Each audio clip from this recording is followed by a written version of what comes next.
दोस्तों, हमारा ब्रह्मांड बहुत विशाल है, इतना विशाल कि जिसकी कल्पना भी कर पाना हम इंसानों के बस की बात नहीं है। और इस अनंत ब्रह्मांड में हमारा सोलर सिस्टम एक कण से भी छोटा मालूम होता है। इस अनंत ब्रह्मांड में कहीं अपार रोशनी है तो कहीं बेहद अंधेरा, कहीं पर करोड़ों डिग्री सेल्सियस तक टेम्परेचर रहता है तो कहीं पर करीब एब्सोल्यूट जीरो तक की ठंड, कहीं पर हमारे सूरज से भी करोड़ों गुना घनत्व वाले तारे मौजूद है तो कहीं पर बर्फ से भी ठंडे ग्रहों का बसेरा है। यहाँ कुछ जगहों पर जीवन का अस्तित्व है तो कहीं पर समय का भी अस्तित्व नहीं है। दोस्तों, आइए आज हम इस विराट और अनंत ब्रह्मांड की उत्पत्ति के बारे में जानते हैं। तो मेरा नाम है अनिरुद्ध और चलिए शुरू करते हैं आज का ये एपिसोड। दोस्तों, बिग बैंग थ्योरी के अनुसार आज से करीब 13.7 बिलियन ईयर्स पहले, जब समय और अंतरिक्ष जैसी कोई चीज का अस्तित्व ही नहीं था, तब अचानक से हुए एक महाविस्फोट से ये ब्रह्मांड अस्तित्व में आया। लेकिन उस समय ये ब्रह्मांड ऐसा नहीं था जैसा आज इसे हम देखते हैं।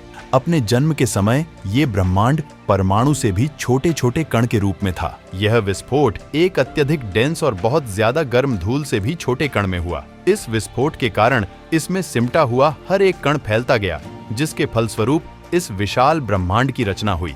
इस धमाके में अत्यधिक ऊर्जा का उत्सर्जन हुआ। यह ऊर्जा इतनी अधिक थी जिसके प्रभाव से आज तक ब्रह्मांड फैलता ही जा रहा है। दोस्तों, ब्रह्मांड के फैलने का मतलब है कि सारी गैलेक्सीज एक दूसरे से दूर जा रही हैं। साथ ही ब्रह्मांड के फैलने की स्पीड भी धीरे धीरे बढ़ रही है। ब्रह्मांड के एक्सपेंशन के बारे में हम किसी और वीडियो में विस्तार से जानेंगे। बिग बैंग के धमाके के मात्र 1.3 सेकंड के अंतराल के बाद समय और अंतरिक्ष अस्तित्व में आ चुके थे। भौतिकी के नियम लागू होने लग गए थे। 1.34 सेकंड में ब्रह्मांड 10 मिलियन गुना फैल चुका था और क्वार्क, लैप्टन और फोटोन का गर्म द्रव्य बन चुका था। 1.4 सेकंड पर क्वार्क मिलकर प्रोटॉन और न्यूट्रॉन बनाने लगे और ब्रह्मांड अब कुछ ठंडा हो चुका था। हाइड्रोजन, हीलियम आदि तत्वों के अस्तित्व का आरंभ होने लगा था और अन्य भौतिक तत्व बनने लगे थे। दोस्तों, बिग बैंग के बाद सबसे पहला एलिमेंट हाइड्रोजन बना था। ब्रह्मांड के शुरुआती दिनों में सिर्फ हाइड्रोजन के बादल पूरे अंतरिक्ष में फैले हुए थे। फिर धीरे धीरे ग्रेविटी के कारण इन क्लाउड्स में प्रेजेंट हाइड्रोजन एटॉम पास पास आने लगे। धीरे धीरे ये हाइड्रोजन क्लाउड्स मिलकर heavy and massive gaseous body में बदल गए। अत्यधिक मास या ग्रेविटी होने के कारण इनके अंदर हाइड्रोजन का न्यूक्लियर फ्यूजन होने लगा, जिसमें 2 हाइड्रोजन एटम्स मिलकर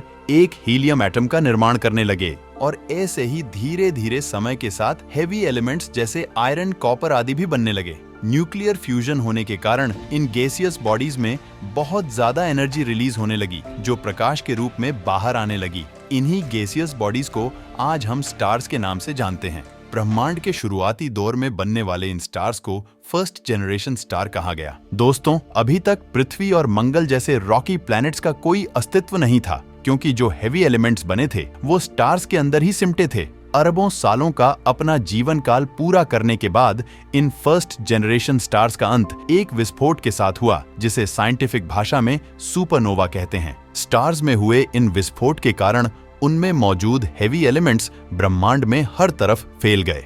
फिर धीरे धीरे करोड़ों सालों के समयांतराल के बाद ग्रेविटी के कारण ये हेवी एलिमेंट्स एक दूसरे के पास आने लगे, जिससे पृथ्वी जैसे रॉकी प्लैनेट्स बनने लगे और साथ ही स्टार्स के निर्माण की प्रक्रिया भी चालू ही थी। इन्हीं में से एक स्टार था हमारा सूरज, जिसका चक्कर लगा रही थी पृथ्वी। इस तरह से हमारा आज का ब्रह्मांड अस्तित्व में आए, लेकिन अभी तक पृथ्वी गर्म गोले की तरह तप रही थी। पृथ्वी पर जीवन की शुरुआत कैसे हुई, ये हम किसी और वीडियो में जानेंगे। अगर आप जानना चाहते हैं कि पृथ्वी से डायनासोर्स का अंत कैसे हुआ, तो आपके सामने आई इस वीडियो पर क्लिक कर दीजिए। मैं आपसे वही मिलता हूँ। और अगर आपको ये वीडियो पसंद आई हो तो वीडियो को एक लाइक और चैनल को सब्सक्राइब करना ना भूलें। नमस्कार।